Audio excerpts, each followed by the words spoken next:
ربنا ظلمنا أنفسنا وإن لم تغفر لنا وترحمنا لنكونن من الخاسرين গভীরাত নিঝুমরাত হালকা বড় শীতের ভিতরে হাজারো মুসলমান নর নারী নিয়ে তোমার কালামের একটা আয়াতকে সামনে রেখে দিন প্রতিষ্ঠার উপরে কিছু কথা বলেছি।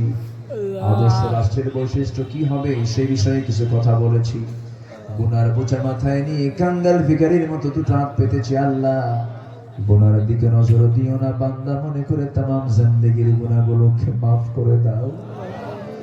জনম দুঃখিনী মা, জনম দুঃখী বাপজান যারা চলে গেলেন, জিন্দেগির গুনাহগুলো মাফ করো, কবরগুলোকে জান্নাতের টুকরা বানায়া দাও।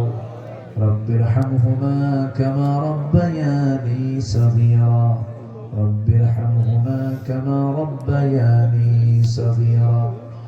আল্লাহ তাআলা বিশেষ করে এই মাহফিলের আয়োজন যারা করলেন, শোনার জন্য যারা আসলেন, বিনিময়ে কিয়ামতের কঠিন ময়দান যেদিন কেউ কাউকে চিনবে না, এমনকি মা সন্তানকে পর্যন্ত স্বীকার করে বসবে, যেদিন মানুষ কাঁদতে কাঁদতে চোখের পানিগুলো ফুরে যাবে, চোখ থেকে রক্ত বের হওয়া শুরু হয়ে যাবে, সেই কঠিন মুসিবতের দিনে মাহফিল সবার জন্য নাজাতের মাধ্যম তুমি আল্লাহ বানায়া দিও।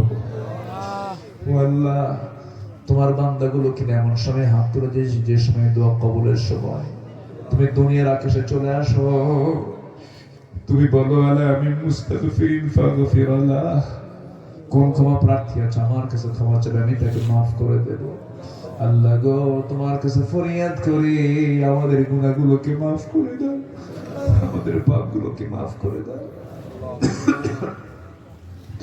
আল্লাহ তাআলা যে উদ্যোগে আজকের এই মাহফিল মাদ্রাসাকে কবুল করো, 10 জন ছাত্রের পাগড়ি দেওয়া হলো, মৃত্যু তাদের সিনে কোরআনটাকে মেমোরাইজ রাখার তৌফিক দিয়ে দাও। মাদ্রাসাকে কবুল করো, শিক্ষক ছাত্রদেরকে কবুল করে নাও।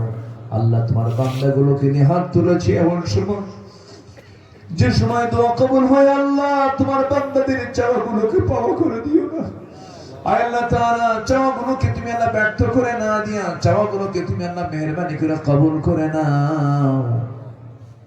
আল্লাহ তাআলা অনেকের আত্মীয় স্বজন দুনিয়া থেকে বিদায় নিয়েছেন, আব্বা গেছে, মা গেছে, ভাই গেছে, বোন গেছে, বন্ধু বান্ধব চলে গেছে। আল্লাহ, সব খবর জানা যায়, দেখা যায়, কিন্তু কবরবাসীর কোনো খবর দুনিয়ার কাছে থাকে না। কবরের সমস্ত আযাব মাফ করো, নিকটতম আত্মীয় স্বজনদের কবরগুলোকে জান্নাতের বাগিচা বানায় দাও। আল্লাহ তাআলা সব একদিন দুনিয়া থেকে বিদায় নেব, ডান হাতে আমলনামা না আসা পর্যন্ত মরণ দিও না।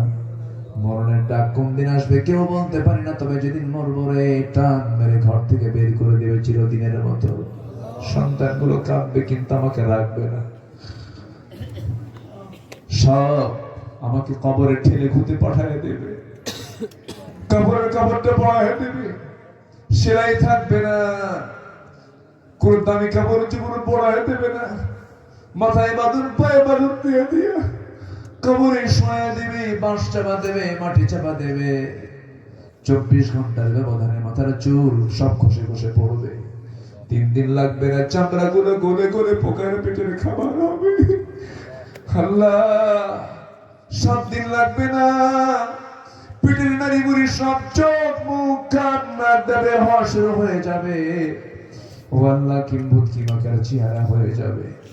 এই যত্ন, এই দেহের কত যত্ন করলাম, শ্যাম্পু দিলাম, তেল দিলাম, সাবান দিলাম, 7 দিনে সব শেষ। মাত্র 3 মাস পর কবর খনন করে যদি দেখা হবে, কয়েকটা হাড় ছাড়া কিচ্ছু খুঁজে পাওয়া যাবে না। রে আল্লাহ, আল্লাহ তোমার কাছে ফরিয়াদ করি, তোমার পছন্দের বান্দা না হওয়া পর্যন্ত মরণ দিও না। হিসাবটা কঠিন না করে সহজ করে দিও। আল্লাহুম্মা হাসিবনি হিসাবান ইয়াসীরা, আল্লাহুম্মা হাসিবনি হিসাবান ইয়াসীরা। আল্লাহ, তুমি সত্তার, আমাদের গুনাহগুলোকে তুমি আল্লাহ গোপন করে রেখে দিও।